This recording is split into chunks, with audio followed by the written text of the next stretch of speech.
বন্ধুরা কেমন আছেন? ভালো আছেন? আশা করি ভালোই আছেন। আমি আজকে করব গলদা চিংড়ি। আমি বাজার থেকেই কেটে নিয়ে এসেছি। এগুলো ধুয়ে নুন হলুদ মাখিয়ে রেখেছি। আর এদিকে দেখুন কড়াইতে আমার তেল গরম হয়ে গেছে। এই মাছগুলোকে আমি একটু হালকা করে ভেজে নেব।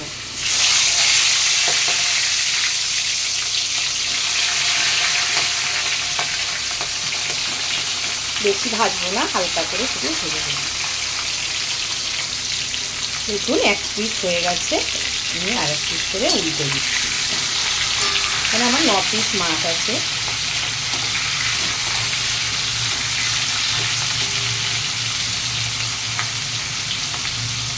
দেখুন কালার তৈরি হয়ে গেছে। মাছগুলো দেখুন আমার হয়ে গেছে। এবার আমি মাছগুলো নামিয়ে নেব।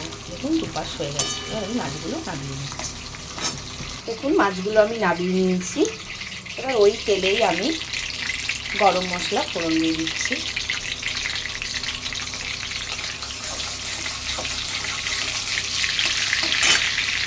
গন্ধ ছেড়ে গেছে। আমি এখানে একটা দেখুন পেঁয়াজ বাটা দিয়েছি বড় দেখে।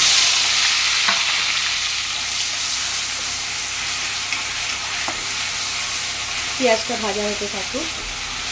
পেঁয়াজটা দেখুন আমার ভাজা ভাজা হয়ে গেছে। এবার আমি আদা রসুনের 1 চামচি পেস্ট দিচ্ছি।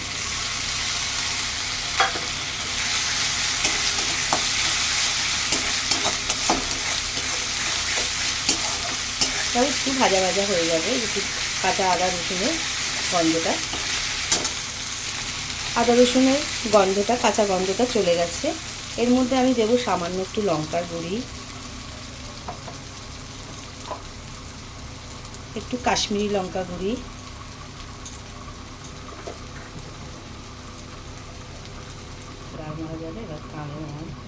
আর একটু জিরে গুঁড়ো।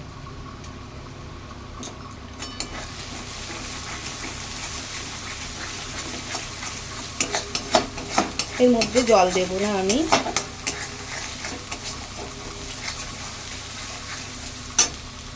আর দিয়ে দিচ্ছি 2 চামচের মতন টক দই।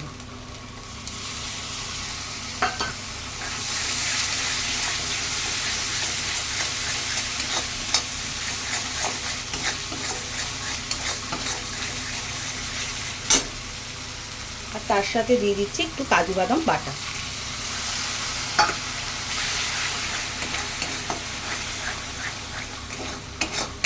এটা আমি একটু ভালো করে কষাবো। এর মধ্যে আমি হলুদ দিতে ভুলে গেছি, তাই একটু হলুদ দিয়ে দিলাম সামান্য।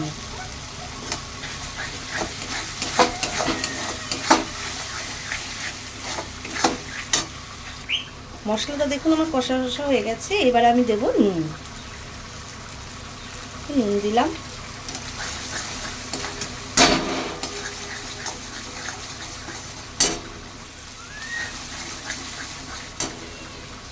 এদিকে দেখুন আমি নারকেল বেটে দুধ বার করে রেখেছিলাম নারকেলের।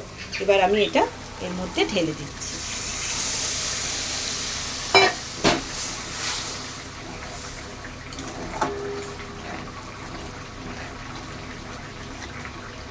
দেখুন কি সুন্দর কালার হয়েছে। এবার এটা ফুটলে এর মধ্যে আমি মাছ দিয়ে দেব। ঝোল আমার দেখুন ফুটে গেছে। এবার আমি মাছগুলো সব দিয়ে দিচ্ছি।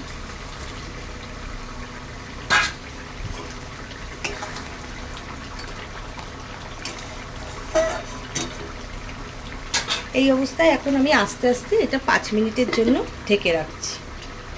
5 মিনিট বাদে আমি ফিরে এসেছি। কি সুন্দর দেখুন কালার হয়েছে। এবার এর মধ্যে আমি একটু সামান্য মিষ্টি দিলাম, চিনি দিয়েছি। আপনারা যদি না চাইলে নাও দিতে পারেন। আর এর মধ্যে আমি দিচ্ছি 1 চামচি ঘি।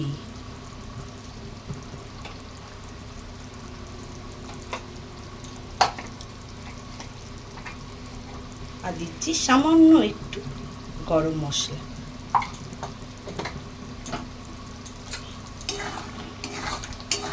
আমার মালাইকারি রেডি।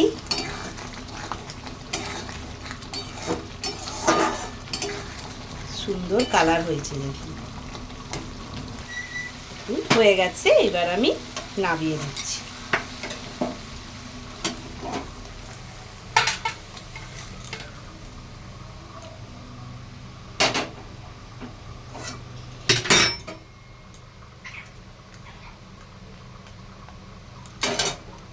দেখুন চিংড়ি মাছের মালাইকারি।